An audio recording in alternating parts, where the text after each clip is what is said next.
એમાં રાઉન્ડ મોટું રાઉન્ડ આપણા એ વિભાગ, બી વિભાગ, સી વિભાગ, ડી વિભાગ મોટું રાઉન્ડ. અહીંયા નક્કી કરો કયો રાઉન્ડ લે, આખી સમય બીજું, એટલે આ પતી જાય ને તરત જ અહીંયા બીજું રાઉન્ડ, પેલા એનથી નાનું રાઉન્ડ, આ મોટું રાઉન્ડ, અને આ રીતે ફટાફટ રાઉન્ડ હવે દોરો એટલે આખા તમારે એકદમ સર્કલ ની અંદર રાઉન્ડ દોરાય. અને જો ટાઈમ હવે વધે તો તમારે આ લાઈન કરવાની, બાકી આ લાઈનમાં ટાઈમ ના વધે તો નહીં. એ છેલ્લે પહેલા આ રાઉન્ડ ખાસ કરી દેવાના. અને જો મેં તમને કહ્યું એમ આ ખાસ જો આ રાઉન્ડ છે પહેલા નહીં કરવાના, તે વખત સમય નથી, તે વખત લખ જ કરવાનો. પછી છેલ્લે જગ્યા છોડી જ હોય. આ તે અત્યારથી પાડશો ને 5-5 પેપર લખશો તો બોર્ડમાં આવશે. પછી 4, 5, 6 અને પેલી ફૂટપટ્ટી મળે, પેલી ડિઝાઇન વાળી, એ મને નથી મળી. ડિઝાઇન વાળી એટલે જે ફૂટપટ્ટી તમારી એકચ્યુઅલી ફૂટપટ્ટી હું ભણતો હતો ત્યારે આવી આવતી હતી, અહીંયા આવી ડિઝાઇન આવતી હતી અને પછી અહીંયા આગળ આવા રાઉન્ડ આવતા હતા. હવે આના લીધે હું શું કરતો તો ખબર છે, એક પણ આ જે ડિઝાઇન છે ને હું હાથથી નતો પાડતો, અહીં મૂકીને આમ જ દોડ દેવાની, અહીં મૂકીને આમ જ દોડ દેવાની. ખ્યાલ આવે? જ્યારે પેટા હોય ત્યારે. અને અહીંયા આ રીતે સીધી નતો પાડો, બધા સીધી પાડે ને હું અહીં ફૂટપટ્ટી મૂકીને આમ ડિઝાઇન વાળી પાડો. તો સાહેબ ખુશ છે, જોરદાર ડિઝાઇન છે તો પાડી. એને ક્યાં ખબર આપણે ફૂટપટ્ટી વાપરી છે? એ તો વિલિસા ઘર બહુ સરસ દોરે છે. આપણે કમ્પ્લીટલી ધ્યાન આપીશું. વારંવાર કહું છે, વારંવાર શીખવાડ્યું છે, તો ઢંગ ધડા વગરના તમારા પેપર લખીને આવે છે. એ તમારી પર્સનાલિટી, તમારી મહેનત અને તમારી આવડત બતાડે છે કે તમે કેટલી તૈયારી કરી. જો આખા પેપરની અંદર વસ્તુ સમજો, આ જગ્યાએ અહીંયા ચોખવટ કરેલી છે કે પ્રશ્ન ક્રમાંક જ લખો. આ માર્જિન આપણા માટે નથી. તમને આખા પેપરમાં છેલ્લો પ્રશ્ન કયો નંબર છે? 27 પ્રશ્નો છે ને, 27 છેલ્લો પ્રશ્ન ડી વિભાગમાં, બરોબર છે?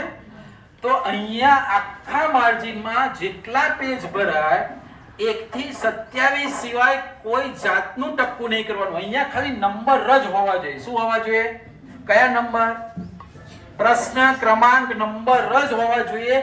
તમારી 1 મિનિટ આટલી વેલ્યુએબલ છે. તમે શું કરો છો ખબર? પહેલા ફૂટપટ્ટીથી અહીં એક માસ્યું દોરે છે, એટલે એક એને જરૂર હોય તો બે ના આપો. તમે એક માર્જિન ઇનફ છે ને, બાકી લખવાના પેજ ઉપર તમે પાછું માર્જિન કરો છો. સૌથી પહેલા પહેલી 3 લાઈન એ વિભાગ માટેની છે.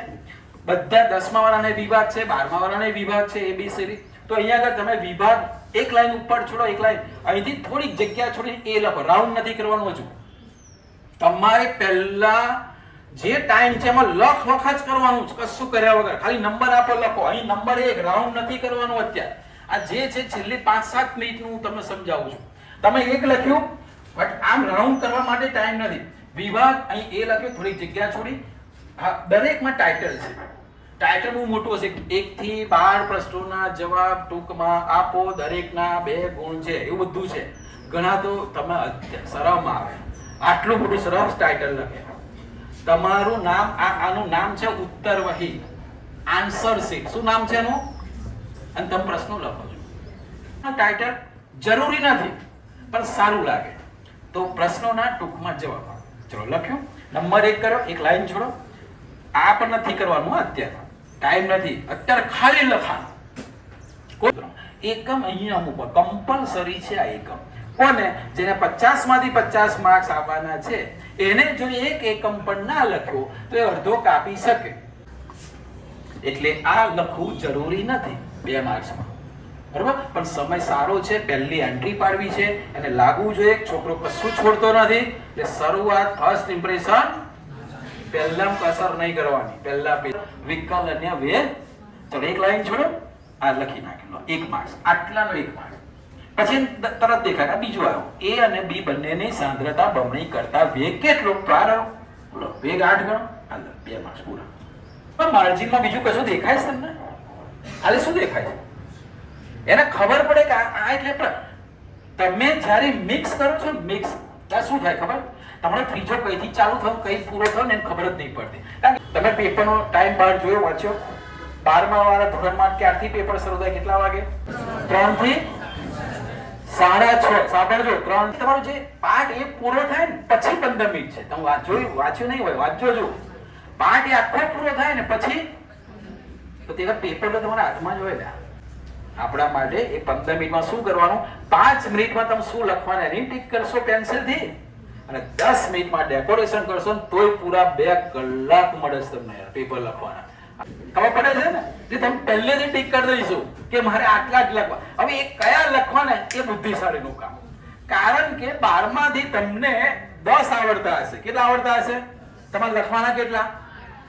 હજુ એ બુદ્ધિ ચાણક્યની બુદ્ધિ. કયા બે હજુ ના લખો? તો તમારે જોવાનું સ્કોરિંગ વાળા કયા. સ્કોરિંગ વાળા એટલે જે દાખલા હોય, સૂત્ર હોય, સિમ્પલ હોય, પરિવર્તન હોય, જે રોકડા માર્ક્સ એને છે. કોને? જેને તૈયારી કરી હશે. જેને ત્યાં જઈને વિચારવાનું એટલે હારો પેલો પીળો હતો કે લાલ હતો પતી ગયું.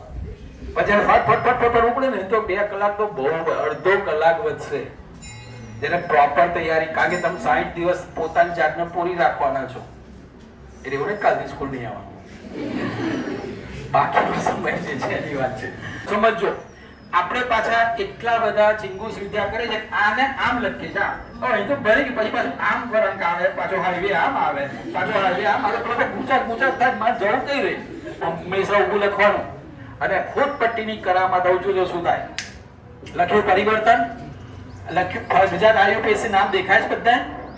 અચ્છા, આ હાથથી નહીં દોરવાનું. હવે તમે એ ટેવે પાકું છું. ઘડીકમાં આમ તીર જાય, ઘડીકમાં રાવણ બાજુ જાય, ઘડીકમાં લંકા બાજુ જાય. ફૂટપટ્ટી કેટલી વાર લાગે? ફૂટપટ્ટી જોડે રાખવાની. આમ મૂકી તીર માર્યું. આમ આ કેટલું સરસ તીર લાગે. ઘાયલ થઈ જાય. કેટલું સરસ લાગ્યું. એવી સરસ સાકર બતાડેલી છે નાખી. હવે જો હું તમને કહું છું, હવે આ મેં પસંદ કર્યો ને એના 2 જ મુદ્દા છે, 2 માર્ક્સ છે. ફરીથી 3 લાઈન મેં લીધી. વિભાગ બી પ્રશ્નોનો જવાબ તફાવત આ રીતે જ લખાય. કેટલો સરસ તફાવત લખ્યો છે. અને બીજું, જ્યારે પણ તફાવત આવે ત્યારે એક વસ્તુ યાદ રાખીશું. કેટલાક કેવું કરે છે, અહીંથી ધારો કે તફાવત આવે તો 2 મુદ્દા અહીં લખે, 2 પાછા પેલા પેજ ઉપર. તફાવતના ડિવાઇડ પાર્ટ પાડો, ભાગલા પાડો, રાજ કરો એવું નહીં કરવાનું. કેટલીક વસ્તુ એક જ પેજ ઉપર સારી લાગે, સાદું છે ને તો એક સિંગલ તીર, અને બધા તીર અહીંયા જ છે. જો એટલે મેં થોડીક જગ્યા છોડી છે વગર હાસ્ય, દેખાય છે. અને આ બાજુ જો આ વચ્ચે લખાણ લખો સરસ વ્યવસ્થિત રીતે. ફરીથી આન્સર. અચ્છા, જે આન્સર આવે શું કરીશું? બોક્સ કરીશું.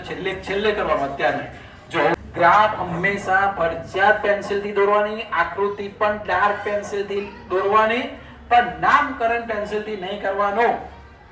નામકરણ શાંતિ કરવાનું. પેન્સિલ તો દેખાશે નહીં શું છે, ખાલી ડ્રો પેન્સિલથી. નામકરણ હંમેશા પેનથી કરવાનું.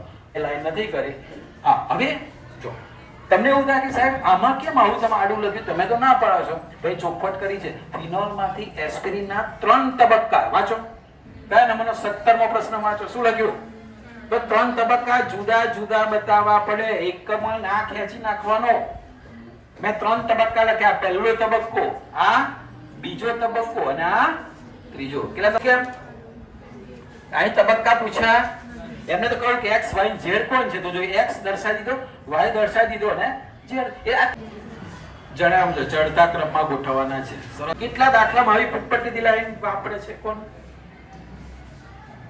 હવેથી જોડે જોડે ને આમ ફૂટપટ્ટી મૂકતા કેટલી વાર લાગે? બરોબર. તો આવી સરસ ફૂટપટ્ટીથી લાઈન મૂકીશું. ચલો જો બધા જો અહીંયા ફૂટપટ્ટીથી લાઈન કયા? પેલી લોકની રીત વાળો દાખલો છે. ફૂટપટ્ટી વાપરી છે, મુદ્દા પાડેલા છે. ચલો અહીંયા કરજો. આ પણ લાઈન ફૂટપટ્ટીથી દોરેલી છે લાઈન. ચલો હવે બધું જ પેપર લખાઈ જાય, આખું પેપર. પછી તમારે હવે પેલી રાઉન્ડ વાળી ફૂટપટ્ટી મેં કહી છે ને, કોઈ જોડ છે ત્યાં સરસ ડિઝાઇન પડી જાય. પૂરી પેન થી, જો બીજી પેન નહીં. જે પેન થી લખ્યું હોય એ જ પેન થી જ રાઉન્ડ ના કરવાના છે.